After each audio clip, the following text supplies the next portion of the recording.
And lastly, I wish to pray with the success of this mission. Thank you once again from the bottom of my heart of Gospel Code. There's no ugly, all is beautiful and handsome. With respect to our visitor, to our co-partners in the health services,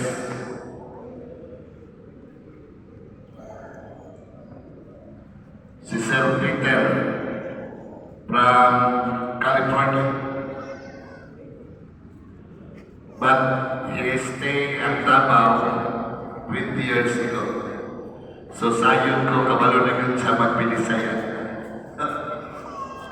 Amot na kayo si Sir Peter. That's why gusto ko nga magbinisaya para kamalos ta kay amot ng mga Amerika mag-English man ta. Walang hindi kamalos ta nini.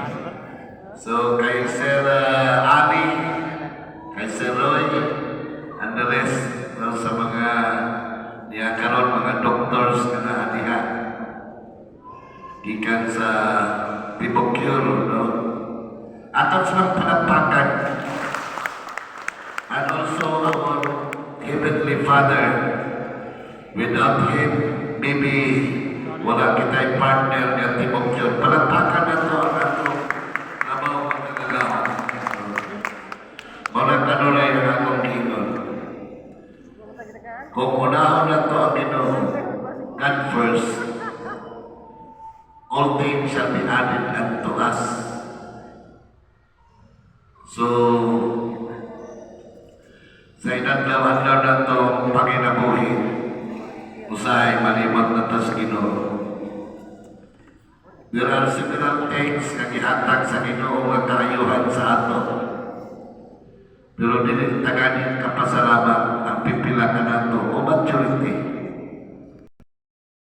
Thank you so much, sir, for having you here. So thank you for giving this opportunity for us. And of course, I will give the nagaadyo na ko po niyo pasalamat and mahatag niyo po full support kung sa manggaling ang akong dapat matabang with our municipal mayor. Kay kabalo ko si Mayor, usa kita siya kamatinabangon sa mga nanginahanglan, especially for the poor family. So thank you so much. Then sa mga kliyente nga naadili karon, ayaw mong pagpanukod sa pagtuon. Kung namanggaling mo yung mga kinahanglan, especially for those clients who haven't had a birth certificate, katungkol yung mga birth certificate ng mga kliyente. Kunin kinang grasya, dili kinato, dili na mabalingtad, of course, sa tanang stakeholders, especially sa Pure o sa tanan, na naghimo, na nikamo na ni, of course, Darwin, usa siya kaya individual, na nangitag paagi sa makatapag sa MC Katao. So, kini, ato kini-grab ang opportunity kay talag sa ating pinaguspastukan. Nung nananan nyo, paano sa naging kastuon. Kung ato na siya, ako matutas mga private hospitals, even though bisan sa public hospitals, mas hospital, kasi siguro murag halos libre. So, sige na ako ang ako lang ako sa tanan, atong pagpakan, ang Pure o tanan na ningkamo, na mahimo kini, na magbalampuso, o kusang kini kadako, wala na kadako na niabot karon kanato. Kanato tanan, salamat, o akong kapaghinabot, kadaghan po ta mga grasya, o nahinabang ako sa itong lungsod sa mga tokan, o lubles po, nga naninig, kay kamong yun ang nauna, kamong sa pitso ang ni-aksiptan ng programa, pero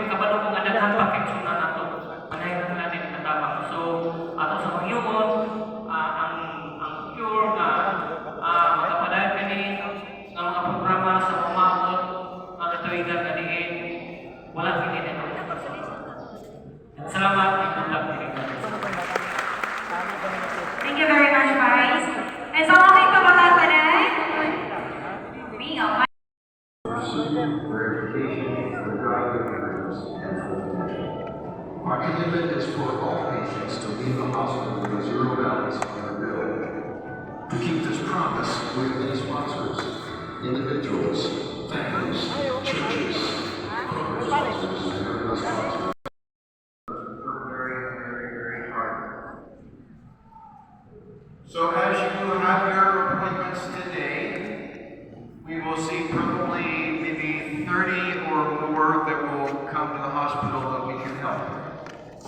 Pony, no hole, left foot, disable legs, or contractures, pediatric hernias.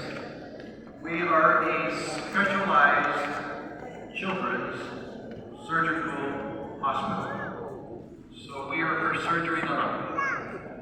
Baka may ubo, sipon, problema sa iyong tiyan, hindi pwede. It's for surgery na lang. And we are serving children ages 18 and below. Some exception, but 18 and below. So we are for children na lang. We look forward to seeing you after your time here, possibly in 5 to 6 weeks. 5 to 6 weeks with the mayor's office transporting. You will walk through our doors, you will be having your appointment, and then you'll be scheduled for surgery. So we want to serve you quickly, we want to serve you professionally, we want to serve you as God wants you to be served. Daghan salamat. Thank you so much for the arrangements. We appreciate your hospitality, and we are looking forward to seeing you come into our hospital.